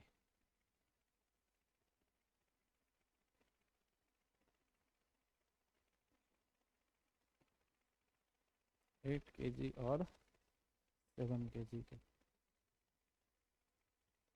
और अभी थोड़ा सा ट्विस्ट ला देते हैं। ये रहा फोर्स 30 न्यूटन का, और एंगल है इसका 60 डिग्री। अब निकाल के दिखाओ एक्सेलरेशन। निकालो, क्या दिक्कत है? ये पढ़ा चुके हैं पिछले क्लास में, यस और नो? एक ब्लॉक पे पढ़ाए हैं। इसका हॉरिजॉन्टल कंपोनेंट और वर्टिकल कंपोनेंट निकाल लो, फिर बाकी काम कर लो। चलो शुरू हो जाओ।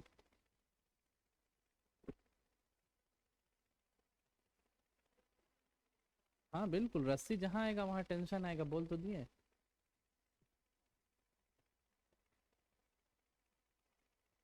एकदम आसान है, कुछ बहुत बड़ा काम नहीं। चलो देखो, 60 डिग्री है, तो इसका इस डायरेक्शन में कितना आएगा? F इस डायरेक्शन में कितना आएगा? इसका टेंशन इधर लग रहा होगा, और इसका टेंशन, इस ब्लॉक के लिए बात करें तो T is equal to 8 into acceleration तो इधर ही होगा ए। इसका बात करें तो इस डायरेक्शन में कितना फोर्स है? F cos 60, और इधर कितना है? T इज इक्वल टू, बोलो हाँ या ना? चलो कर लो। T से T गया, F cos 60 is equal to 15 A, F कितना है 30, कॉस 60 का वैल्यू 15 है, 2 से 15, 15 से 15, एक्सीलरेशन कितना आ गए हो 1 मीटर पर सेकेंड स्क्वायर। और अगर टेंशन में पूछ देते यहाँ पर क्या रख दो 1 रख दो तो टेंशन कितना निकल जाएगा। देखो अब हार्ड लग रहा है या आसान लग रहा है, आसान लग रहा है ना, आराम आराम से। फ्री बॉडी डायग्राम में दिक्कत हो रहा है,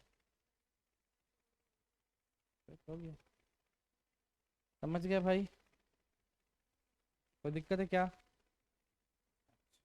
तो न्यूटन फर्स्ट लॉ हो गया, न्यूटन सेकंड लॉ हो गया, सेकंड लॉ पे कुछ ज़्यादा ही देर बहस कर लिया ना, और कर लेते हैं थोड़ा क्या, कोई पॉसिबिलिटी क्यों छोड़े, एक आध क्वेश्चन और मैं लाया हूँ। लटकाते हैं तुमको बिल्कुल। चलो आ जाओ, नेक्स्ट क्वेश्चन है,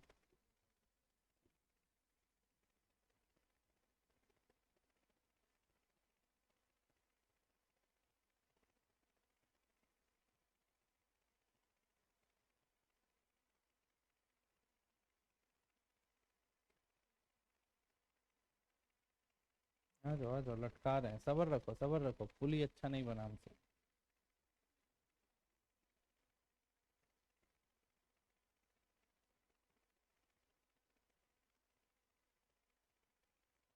मान लो ये m1, ये m2, आपसे सवाल पूछा जा रहा है फाइंड एक्सिलरेशन, फाइंड एक्सिलरेशन, और दूसरा बात ये पुली जो है ये फिक्स है, पुली क्या है फिक्स, फिक्स मतलब ये अपने जगह पे रहेगा, बस रस्सी इसकी इधर उधर हिल सकता है, अगर ये मूवेबल होता तो ये भी ऊपर नीचे हिल सकता है, लेकिन अभी क्या है ये फिक्स है। तो अब आपको निकालना है भैया एक्सिलरेशन, निकालिए, ट्राई कीजिए, निकालो निकालो। हाँ m1 m2 दिए तो इक्वल कैसे हो गया, m1 अलग चीज होता है m2 अलग चीज होता है, m1 भारी है, रस्सी किधर झुका हुआ है,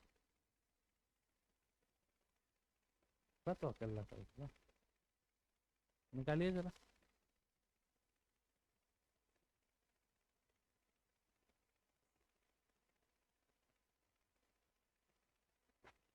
क्या हो गया, कोई दिक्कत आ रहा है क्या भाई, नॉर्मल सा काम करना है। ये m पर नीचे क्या लग रहा होगा m1 जी, ये रस्सी है तो इसके इधर क्या लग रहा होगा टेंशन, एक्सिलरेशन किस डायरेक्शन में है, इसका एक्सिलरेशन किधर होगा, इस पे नीचे क्या लग रहा होगा, इसके ऊपर क्या लग रहा होगा, सेम होगा टेंशन या अलग अलग होगा, सेम होगा क्योंकि रस्सी क्या है सेम। अब लिख लो भाई इक्वेशन, क्या मसला है, m1g और t, तो क्या लिख सकते हैं m1g माइनस में t is equal to mass into acceleration, mass कितना है m1, एक्सेलरेशन क्या है पहले, तो दिक्कत है क्या, दूसरा पर लगाओ।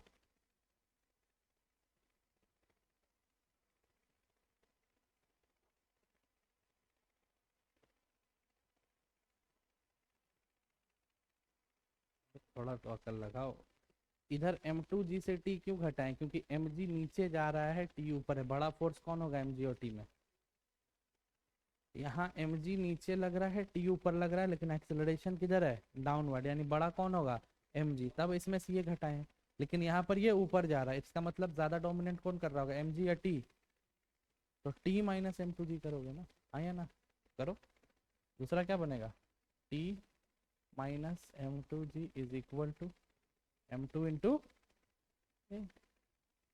Equation number 2। अब दोनों इक्वेशन को ड्राइव कर सकते हो क्या, या नहीं कर सकते हो, बोलो, सॉल्व करो, टी को उड़ा दो, कर सकते हो ना भाई, तो देखो m1g minus T is equal to m2, sorry m1a और t minus m2g is equal to m2a, कर लो ऐड, गया m1g minus m2g is equal to m1 plus m2 into, कोई दिक्कत है क्या, तो m1 माइनस m2 इंटू जी और m1 प्लस m2 इंटू ए, क्या निकालना है? Acceleration. A is equal to क्या हो जाएगा?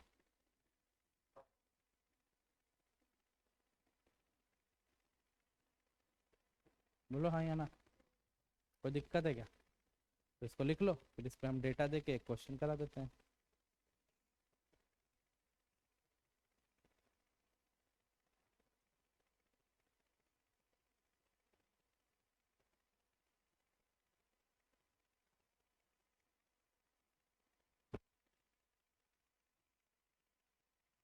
चलो भाई, समझ गए हो तो इस क्वेश्चन को करके दिखता हूँ।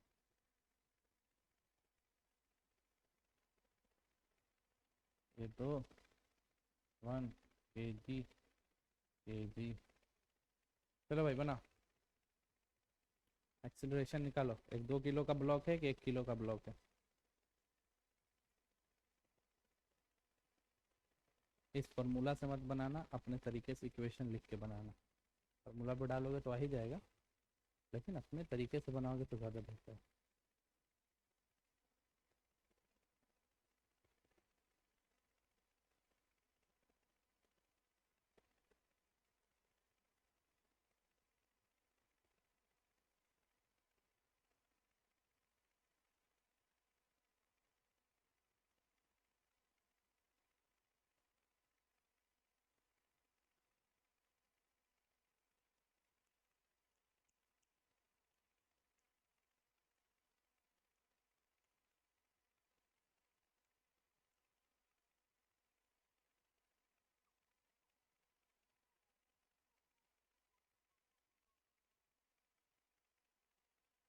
अभी बनी कि नहीं बनी?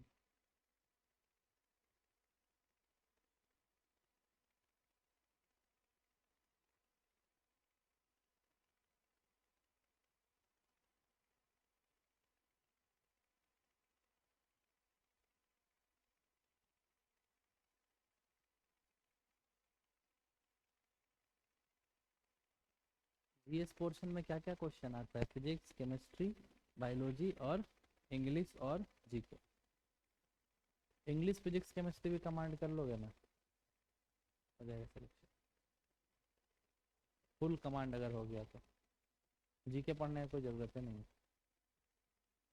हम दिखा देंगे तुमको, मंडे को हम तुमको एक चीज़ साबित कर देंगे कि तुम कितना क्वेश्चन साइंस का अटेम्प्ट कर लो, फिजिक्स, केमिस्ट्री और इंग्लिश का, तुम्हारा कितना नंबर आ जाएगा तुम सोच नहीं सकते। जीके कितने मार्क्स का आता है? 50, 50, 50, 150 क्वेश्चन रहता है ना। तो एक क्वेश्चन कितने मार्क्स का है? 4 मार्क्स का है। 50 जीके हटा दो, कितना क्वेश्चन बचा? 100। 100 क्वेश्चन बचा ना। कमांड का मतलब है 100 में से अगर तुम 80 क्वेश्चन भी बना लेते हो, कितना नंबर हो गया? 320 हो गया। 320। मैथ्स कितना क्वेश्चन आता है? 120। मैक्सिमम मिनिमम कितना क्राइटेरिया है, कितना? 75 होना चाहिए। 75 कितना क्वेश्चन पे हो जाएगा? कितना क्वेश्चन करोगे तो 75 मार्क्स मिलेगा? हाँ, 30 जो भी है अप्रोक्स। मान लो कितना, 120 क्वेश्चन में तुमने 50 क्वेश्चन भी कर लिया ढंग से, तो कितना मार्क्स आ गया? 50 दूना 100, 125। और उधर कितना है? 80 क्वेश्चन का, जोड़ो तो कितना हुआ?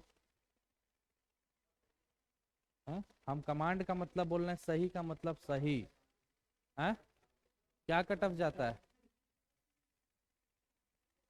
बताओ, कोई नीड है क्या पढ़ने का? GK GS. अब इतना भी तो बुरा हाल नहीं होगा कि जीके जीएस 50 में 5 भी ना लगा पाओ। 5-10 तो बना ही लोगे। तो 5-10 अगर जीके में अटेम्प्ट करते हो और गलती हो जाता है तुम्हारा इंग्लिश में, इंग्लिश तो मैनेज हो जाएगा। कमांड अगर साइंस के पोर्शन पे बना लिए, सेवियर है सेवियर। सारे बच्चा का जो साइंस जो रैंकर सब है उससे अगर बात करो, उसका इंटरव्यू लो, तो पता चलेगा कि उसका जो रैंक बूस्ट हुआ है सिर्फ साइंस पोर्शन से हुआ। जीके जीएस दुनिया का कोई महारत ही नहीं है जो रट के जाके एग्जाम दे लेगा। अभी अपने वक्त में बहुत एग्जाम दिए हैं, मेरा सारा सिलेक्शन छूटा है जीके जीएस की वजह से। याद ही नहीं आता है, रटाता ही नहीं है। आज रटते हैं कल भूल जाते हैं, क्या कर सकते हैं, ऐसा पोर्शन ही है। खैर, इसको सॉल्व कीजिए। ओवरव्यू दिए हैं, बाकी तुम्हारी मर्जी, जैसा कमांड बनाओ।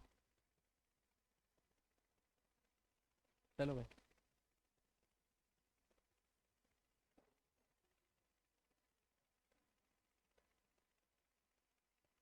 हम्म? सबका अपना अपना स्ट्रेटेजिक प्लान होता है, जिसको जो सही लगता है करे, सिलेक्शन लाए अपना अपने लिए, दूसरे को कुछ थोड़ी दे दोगे। दे दोगे क्या? पोस्ट निकलेगा तो मेरे नाम कर दोगे? नहीं ना, तुम ही करोगे ना। तब चलो कभी बैठ के आराम से सोचना, एनालिसिस करना पेपर का, पता चल जाएगा क्या पोर्शन आसान है। बनाइए। क्या है आंसर? एक्सेलरेशन कितना निकला?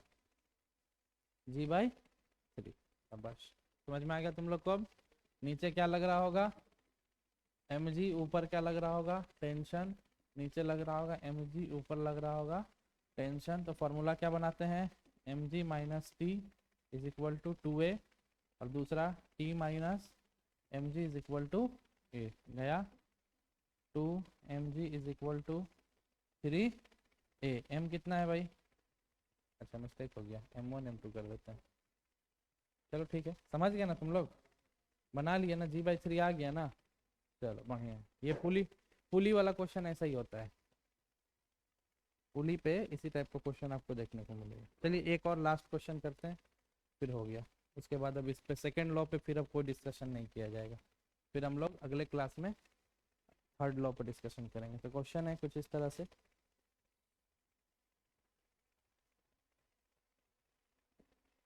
चलो भाई ध्यान दोगे?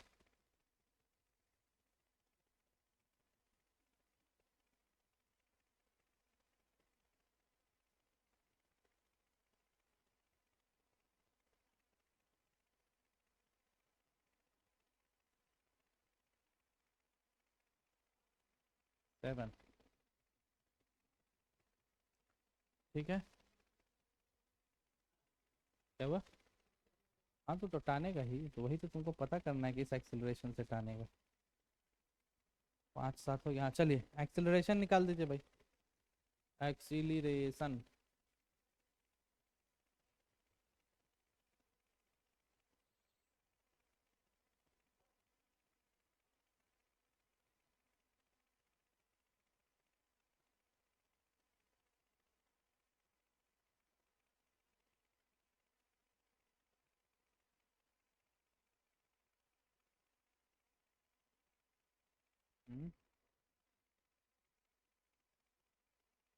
जी का वैल्यू रखने बोले तो रख लेना। क्या होता है जी का वैल्यू? 9.10 जब बोलेगा तब, अपने मन से नहीं। अगर क्वेश्चन में मेंशन होगा कि 10 ले तभी 10 लेना है, मेंशन नहीं होगा तो 9.8। माना तुम लोग से? देखो भाई, ये नीचे को जा रहा होगा एम जी से, हाँ या ना? एम कितना है? 7 जी। इसके ऊपर क्या लग रहा होगा? Tension is equal to 7a, equation 1। इस पर नीचे एम जी ऊपर है, इससे कोई मतलब है नहीं। इसका एक्सेलरेशन किधर हो रहा होगा? इस डायरेक्शन में, और इस पर इधर क्या लग रहा होगा? टेंशन। तो tension is equal to 5 into, गया तो 7g is equal to 7 5 12a। तो क्या निकल गया? a is equal to 7g/2। तुम्हारा क्या है मुन्ना? g/6 कैसे? कैसे g/6 ला दिया भाई? बताओ। किसको काट कुट कर दिया? समझ में आया तुम लोग को? आइए समझ में ना? चलो एक लास्ट क्वेश्चन होमवर्क के लिए।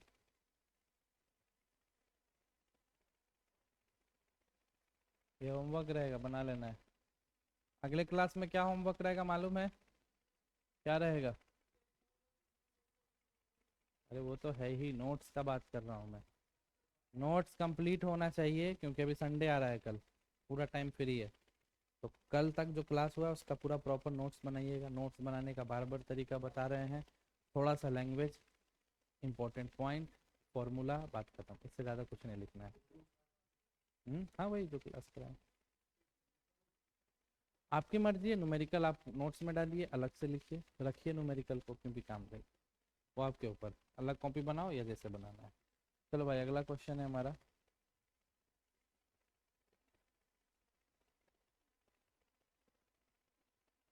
अब होगा, अब कॉपी क्या, पूरा का पूरा किताब खत्म होगा, टेंशन नहीं लो।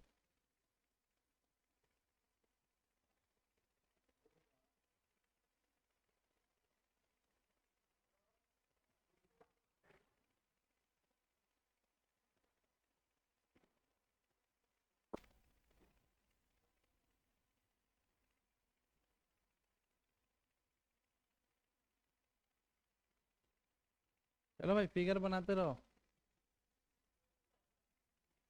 हम्म, क्या हो गया? 5 kg 2 kg। एक्सेलरेशन निकालना है भाई, इसका निकल जाएगा ना। mg टेंशन सारा तरफ रस्सी सेम है, ये इधर खिंचाएगा ही नीचे जाएगा।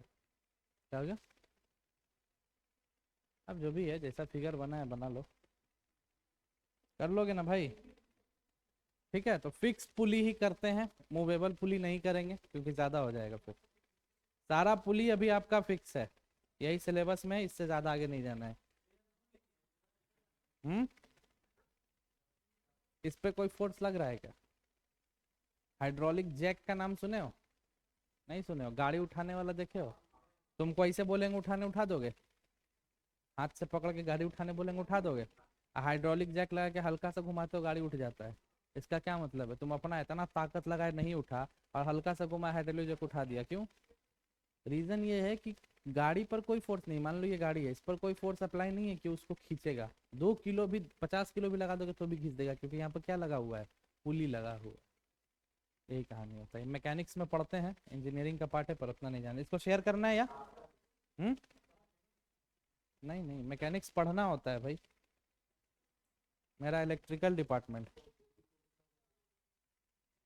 ये तो बस बेसिक है, जेई तो इससे कहीं आगे है। मूवेबल जो बोल रहे हैं ना, फुली मूवेबल जेई का सिलेबस हो जाता है। जेई तो बहुत आगे चला जाएगा, बहुत बहुत बहुत आगे। हम्म, सबसे निकलता है कि नहीं पता नहीं, हमसे तो निकल गया था भाई।